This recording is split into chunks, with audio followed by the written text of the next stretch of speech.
Civilizacijos pažanga lemia daug faktorių, pradedant mokslu ir baigiant institucijomis. Mūsų lydinčios technologijos ir medžiagos tokios svarbios, kad net istorinės epochos yra vadinamos akmens, geležies arba bronzos amžiais. Kadangi pastaruoju metu žmonės sugeba sukurti ypatingų medžiagų, 21 amžių pagrįstai būtų galima pavadinti sumaniųjų medžiagų amžiumi. Sumanus šiais laikais gali būti ne tik telefonas ar organinis puslaidininkis, bet ir betonas. Nenuostabu, kad viena iš 6 sumaniosios specializacijos prioritetinių krypčių Lietuvoje vadinasi nauji gamybos procesai, medžiagos ir technologijos. Jis susideda iš 4 prioritetų. Pirmas sritis tai yra fotoninės ir lazerinės technologijos. Turbūt jau dabar yra panašiausia į tą sumanimą sumaniosios specializacijos, kadangi yra lazerių fizika gerai išvystyta ir lazerių pramonė. Tiesa, nėra didelį pagal savo gamybos apimtis, bet yra šiuolaikiška. Iš tikrųjų, tai aukštųjų technologijų įmonės ir jos jau sudaro tam tikrą piramidę. Lietuvos mokslininkai, kuriantis pikosekundinius ir keičiamos šviesos bangos ilgio lazerius, ketina savo žinias pritaikyti ir pramoninių lazerių gamyboje. Kaip žinote, lietuviai jau dalyvauja kuriant galingiausią lazerį pasaulyje. Kita vertus, sudėtingos struktūros daugiasluoksnės puslaidininkinės medžiagos turi vis didesnę paklausą, nes jos gali būti taikomos kuriant itin mažus lazerius, įvairių spalvų šviestukus, terahercinėme arba infraraudonajame diapazonuose veikiančius spinduliuotės šaltinius ir jutiklius, naudojamus medicinoje, kosminėje, karo pramonėje ir kitur. Paprastas pavyzdys, pavyzdžiui, mobilusis telefonas yra bakterijų ir kitų ligų sukėlėjų didelis šaltinis, ten jie kaupiasi. Tai jeigu mes jį įdėsim mobilų telefoną į dėklą su ultravioletiniu šviestuku, tai per 5 minutės ar ten pusvalandį palaikius tame dėkle, jos didžioji jų dalis bus sunaikinta. Toks smulkus labai pritaikymas, bet jisai atsiranda po to, kai atsirado jau šaltinis. Antrasis šios krypties prioritetas – funkcinės medžiagos ir dangos. Kaip liudija pavadinimas, kuriamos medžiagos galinčios atlikti įvairias svarbias funkcijas. Didžiausias dėmesys šioje srityje skiriamas organiniai elektronikai bei optoelektronikai. Dabar visa elektronika yra pagrįsta neorganiniais puslaidininkiais. Tai galėtume mes elektroninės sistemas sukurti ir iš organinių puslaidininkinių medžiagų. Jos turėtų kai kurių patrauklių savybių, pavyzdžiui, galim tuos lustus gaminti ant lanksčių padėklų, gali būti tokie prietaisai pigus, vienkartiniai netgi, gali jie būti nekenksmingi aplinkai ir panašiai. Be to,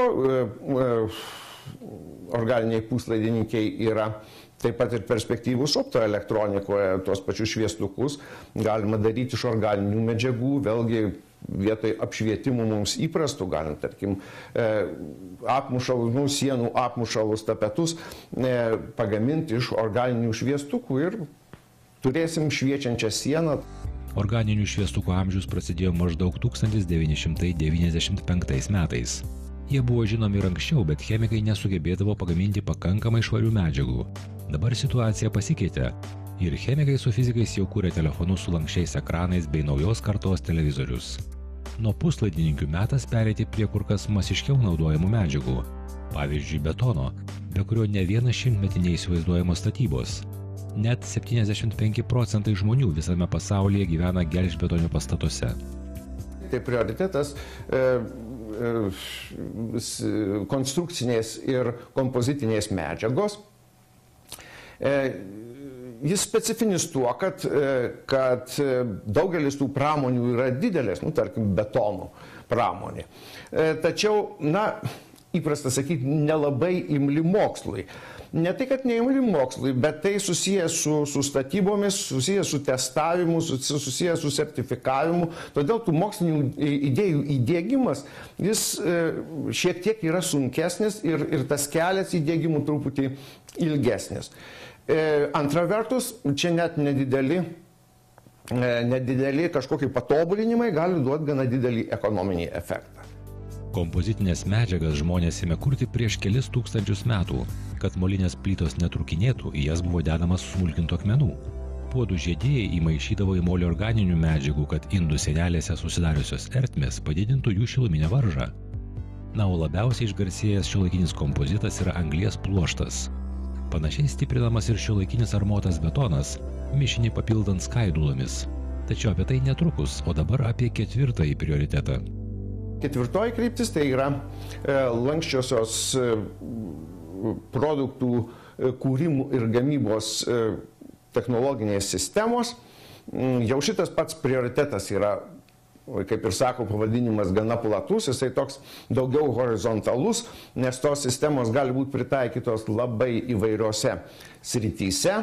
Čia išskirtos kelios tokios kryptys, gal keturios kryptys: virtualus produktų kūrimas, medžiagas tausojantis produktų kūrimas, sumanus gamybos organizavimas, kur galbūt robotika, mechatronika. Vienas iš klasikinių pavyzdžių – Henrio Fordo sugalvotas konvejeris, sukėlęs revoliuciją ne tik automobilių pramonėje ir leidęs atpiginti daugumą plataus vartojimo prekių. Praėjus beveik šimtmečiui, daugelį šalių darbininkus prie konvejerių vis dažniau keičia robotai. Naują revoliuciją šioje srityje gali sukelti su kompiuteriais sujungti 3D spausdintuvai. Tai leidžia bet kuriam iš mūsų pačiam susiprojektuoti ir atsispausdinti įvairaus dydžio bei sudėtingumo objektus.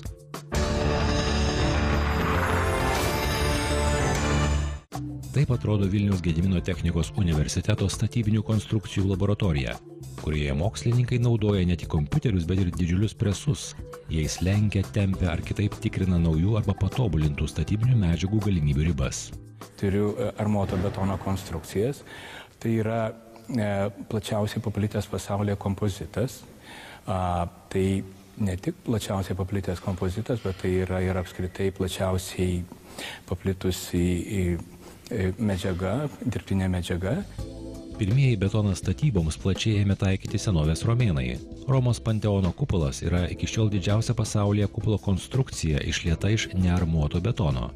Armuotas betonas, liaudiškai vadinamas gelžbetoniu, buvo išrastas XIX amžiaus viduryje. Jį sudaro dvi skirtingos medžiagos – betonas ir armuojanti medžiaga. Šiame kompozite buvo sujungtos geriausios plieno ir betono savybės. Svarbu suprasti jų trūkumus ir išnaudoti privalumus. Jeigu lyginti plieną ir betoną, tai galima pasakyti, kad plieninė armatūra jinai yra labai stipri, yra plastiška. Tai yra pasiekus maksimalius įtempius, pasiekus tos medžiagos stipriai, ji toliau plastiškai deformuojas, nenutrūksta staiga, tai irgi labai svarbu konstrukcijoms. Pasiekus ribinės apkrovas, jos nesuyra staiga, jos duoda mums įspėjamuosius ženklus. Bet tai yra brangi medžiaga ir jos trūkumas yra kitas, kad jį koroduoja. Kita vertus, betonas yra pigi ilgaamžė medžiaga, turinti didelį gniuždomąjį stiprį. Jis naudojamas statant įvairiausių formų statinius. Tačiau didžiausias šios medžiagos trūkumas – mažas tempiamasis stipris. Jis 15 kartų mažesnis už gniuždomąjį ir 100 kartų mažesnis už armatūros tempiamąjį stiprį. Toks vidinis konfliktas reiškia nemenkas problemas. Dėl to, kad betonas plešė ir dėl to, kad betonas yra trapi medžiaga, atsiveria plyšiai ir dažnai jie atsiveria neleistino dydžio. Dėl to agresyvioje aplinkoje armatūra gali rūdyti.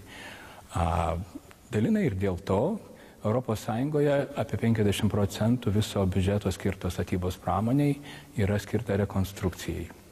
Taigi labai aktyviai mokslininkai ieško kelių, kaip pagerinti šio labai sėkmingo kompozito eksploatacinės savybės. Viena vertus gerinamos armatūros savybės, kuriant nerūdyjančią armatūrą. Dažniausiai naudojama polimerinė kompozitinė armatūra, anglies pluošto, stiklo pluošto, bazalto ir kitokio pluošto armatūra. Kita vertus, gerinamos betono savybės. Vienas iš būdų tai yra naudoti plaušą. Plaušas tai liaudiškai tariant fibros, kai nedideli plieniniai strypeliai, kurių ilgis nuo 10 iki 60 mm, dedami betono mišinį. Tai pagerintų konstrukcijų standumas labai padidėja, o jų deformacijos bei plyšių pločiai labai sumažėja. Tai naujos kartos medžiagos. Be to, mokslininkai mėgina sukurti perpus lengvesnį betoną, taip pat įvairiais būdais sumažinti jo trapumą. 1986 metais japonai sukūrė savaime sutankėjantį betoną, kurio svarba lyginama su gelžbetonio atsiradimu XIX amžiuje. Konstruktorių išradingumui nėra ribų. Yra sukurti betonai, vadinami lankstieji betonai. Jie pagaminti taikant labai smulkų užpildą ir mikrofibras, nedidelės fibras. Ir veikiant apkrovai fibros tiesiog pasislenka betone ir tuo metu tokios konstrukcijos pagamintos iš tokio betono gali labai smarkiai įlinkti ir nuėmus apkrovą jos grįžta į pradinę padėtį. Profesoriaus Gintario Kaklausko grupė mėgina suprasti sudėtingą šios kompozitinės medžiagos, armuoto betono elgseną ir prognozuoti jo deformacijas bei pleišėjimą. Už savo darbų ciklą mokslininkas pelnė 2013 m. Lietuvos mokslo premiją ir Amerikos civilinės inžinerijos sąjungos apdovanojimą. Pagrindinė mūsų tyrimo sritis tai yra armuoto betono konstrukcijų deformacijos, pleišėjimas ir turbūt dar svarbiau tai yra fizikinis modeliavimas. Mokslininkai šiuo metu kuria kompiuterinius betono elgesio analizės metodus, tyriant betono pleišėjimo, traukimosi ir valkšnumo, tai yra medžiagos savybės deformuotis bėgant laikui sąveiką, bei jų įtaką konstrukcijų deformacijoms ir pleišėjimui, gauti nauji fizikinio modeliavimo būdai ir fizikiniai modeliai, kuriuos galima taikyti standartinėse kompiuterinio modeliavimo programuose. Mano tyrimo grupė ir kūrė šios fizikinius modelius iki šiol. Deja, šie fizikiniai modeliai nėra pasaulyje sukurti, tuo labiau naujoms medžiagoms, kurias aš ką tik minėjau. Sakykime, armuoto betono konstrukcijų pleišimo iki šiol niekas negali tinkamai prognozuoti. Dėl šių priežasčių ir Lietuvos tiltų statytojai vengia statyti sudėtingos formos objektus. Kol nėra modelių aprašančių tokio betono savybės, Lietuvos mokslininkai siūlo savaip spręsti pleišėjimo problemas, naudojant bene didžiausią šios srities naujovę – biologinį betoną. Čia praverčia ir mikrobiologijos žinios. Viena naujesnių betono rūšių yra biologinis betonas. Jis pasižymi tuo, kad skirtingai negu įprastas, jis geba savaime išgydyti savyje atsiradusius plyšius. O tai padeda padaryti jame esančios bakterijos ir joms reikalingos maistinės medžiagos. Vyksta biologiniai biocheminiai procesai, tos bakterijos esančios betono sudėtyje mišinėje viduje valgo joms reikalingas maistinės medžiagas, išskiria kalcio karbonatą ir jis nusėda ant plyšių senelių ir užgydo plyšius ir konstrukcija vėl atsistato į savo pradinę būseną. Tokių bakterijų pavyko rasti gamtoje, šarminės terpės ežeruose Rusijoje, Sibire. Ištyrę tas bakterijas, mokslininkai sužinojo, kad jos gali išgyventi betono mišinyje net 200 metų. Tai kur kas ilgiau negu numatytas norminis eksploatacinis statinių laikotarpis. Tačiau kaip jas įdarbinti? Į betono mišinius yra įdedamas paprastai jos ir joms reikalingos maisto medžiagos tam tikrų kapsulyčių pavidalų, kurios apsaugo nuo pirminio susimaišymo betono gamybos metu. O kai plyšys atsiveria, besiverintis plyšys atidaro tas kapsulės, jos perskyla ir tada skverbiasi drėgmė, oras, deguonis, ir tuomet susimaišo ir pradeda vykti reakcija.